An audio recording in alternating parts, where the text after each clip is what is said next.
Hello, hello, hello. Welcome and thank you for joining us for another episode of It's a Family Affair, the podcast that has families helping families, brought to you by the Mothers Union of St. George's Anglican Church right here in beautiful Cayman Islands. Today, we are going to continue our series of building a strong family foundation, and we'll be looking at patterns for a healthy family life. Before I continue, let me introduce myself. I'm Debrica Rollins. I'm a member of the Mothers Union, Sunday school teacher, PIN volunteer. Remember, I wear many hats. And with me today is Sister Karen. Tell us about yourself, Sister Karen. Hi, everybody. I'm Karen, the current branch president of the Mothers Union of St. George's Anglican Church, and thank you for joining us again. Okay, so as always, go grab your family members, sit back, relax, because after all, it's a family affair. Now let's get to the meat of the matter. Today we are continuing our discussions, as I said, on building strong family foundations. Last week we looked at the role of the family, and today we will discuss patterns for a healthy family life. Yes, I know. Pattern sounds boring, doesn't it? However, it's not just about a routine that we have to stick to rigidly. Patterns for a healthy family life is about setting goals for your family, having a vision for your family. It is about pausing to think about what you want to achieve as a family and what memories you want your children to have when they're in their own homes 20 years from now. You see, we're not just raising children, we are creating adults for the future. And as we discussed last week, the role of the family is not just to provide for their basic needs. The family is also responsible for molding our children into well-adjusted adults. So we have to consider who they will be when they're older. What will they remember? Will they remember having fun together? Sister Karen, you remember having fun as a family? Yes, I do actually. I do. Do you remember being listened to? No. Being able to talk through your difficult challenges? No. Were you encouraged or affirmed? No. Did you feel valued? Did you feel like you were unique and you had special gifts? Oh man, my childhood wasn't really all about that, was it? I know a lot of us struggle with these things, but it is important for us to teach our children important values, how to be honest and generous, learning to think about others, to have empathy and be compassionate. And we need our children to remember being prayed for. Yeah. Having clear boundaries for their own protection. And as we said last week, seeing love and kindness being modeled by their parents. That is a lot. Yes.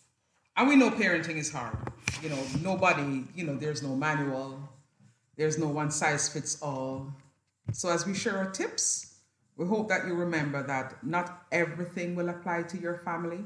There are no perfect families out there, but we hope that you will find at least one thing that you can use to make your family lives just a little bit better. It's a family affair. It's a family affair. It's a family affair. It's a family affair. Welcome back, my peeps. As we think about patterns for a healthy family life, the first thing I want to talk about is the importance of play. Children are just that. They are children and they need to play. It is an essential part of growing up.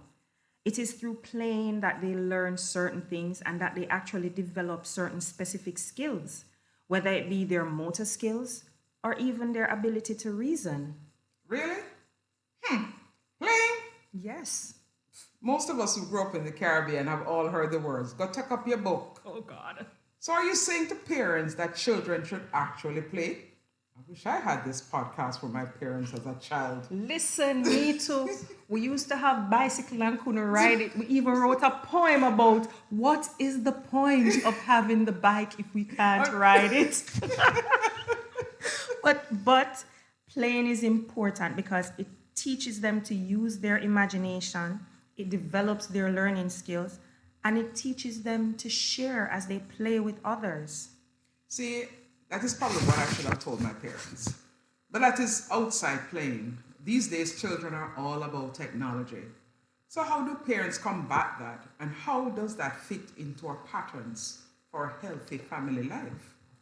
It's rough. Because, yes, we are in the age of technology, and every child has a screen that they're glued to. Oh, yeah. And it's even worse now during the pandemic because they have to go to school online. And as soon as school ends, they're off playing video games or on social media or making TikTok videos.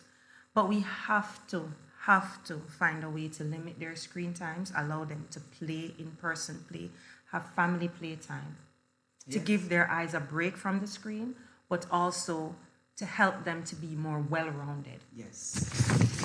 Scrabble is always fun. So, we have so far looked at playtime, the use of technology in our families. What other patterns can families establish within the family unit? Sister Debrico? Bonding. Quality versus quantity time. Yes, you want to spend enough time with them, but that does not mean time in the car running errands. No. Quality time means prioritizing the family. Spending time doing activities that our children enjoy. Yes. Creating memories that will spark joy for them when they're older. Yes. Right? We as adults, we need to protect our own time too. We need to protect our time from the TV, the phone, other people, Yes. even our jobs. Yes. We have to learn to say no to others and yes to our family. Yes. If you are married, you have to schedule time for your spouse. That sounds boring, Yes, it but does. it works It does work. because it shows that you're prioritizing your relationship. Yes. If you're a parent, plan family time each week. If you have multiple children, try to schedule one-on-one time with each of them. Even if it can't happen every week, at least once a month you say, okay, we're going on our special dates today, because it teaches them that they are unique, they're special, and they're equally important. And this is fantastic. This is just great information for families. And you think about what else can parents do? Surely there must be an easy way for parents to establish those patterns so that the whole family benefits. And because this is a podcast about families helping other families, we do have some solutions to the ever challenging area of parenting. Don't go away, we will be right back. It's a family affair. It's a family affair. It's a family affair. It's a family affair. Welcome back, everyone.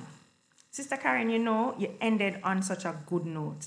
It is all well and good that we have these plans, but how do we help parents? How do we, help them to put these things into action?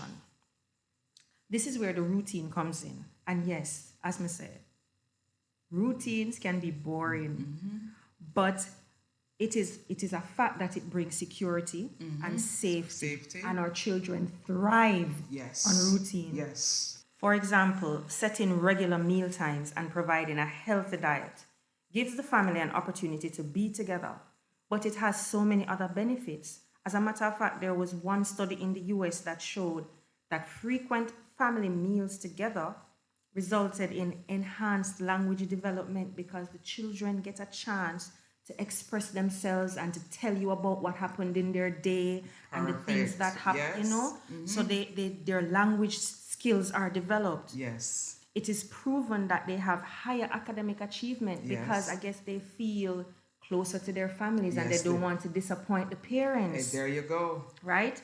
Fewer behavior problems, Yes. better sleeping habits, and better sleeping habits. Why do you think that is? Because they have a well balanced meal, they're well rested, they feel comfortable. There's a sense of comfort within the home. So children go, because parents have a set routine of bedtime, regular bedtime. True, but I think it's also because they would have talked about the things that are bothering them That and their too. minds would be at ease. Yes. Right?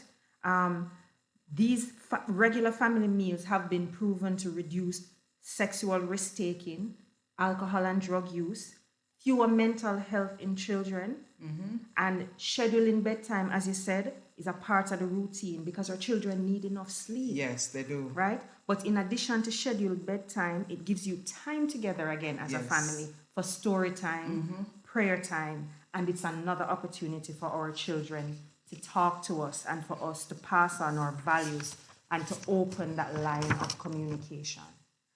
That was a lot. That was a lot, but what we've learned today is establishing patterns and routines are essential to having as part of the strong foundations of every family. Well, that is it from us today. We hope you enjoyed this session. I know I did. I've learned a lot. Next week, we will be looking at taking stock of your parenting. Ooh, sounds interesting. If you like what you hear, follow us on Facebook and YouTube under Mothers Union of St. George's Anglican Church. Have a great day and thanks for listening. It's a family affair.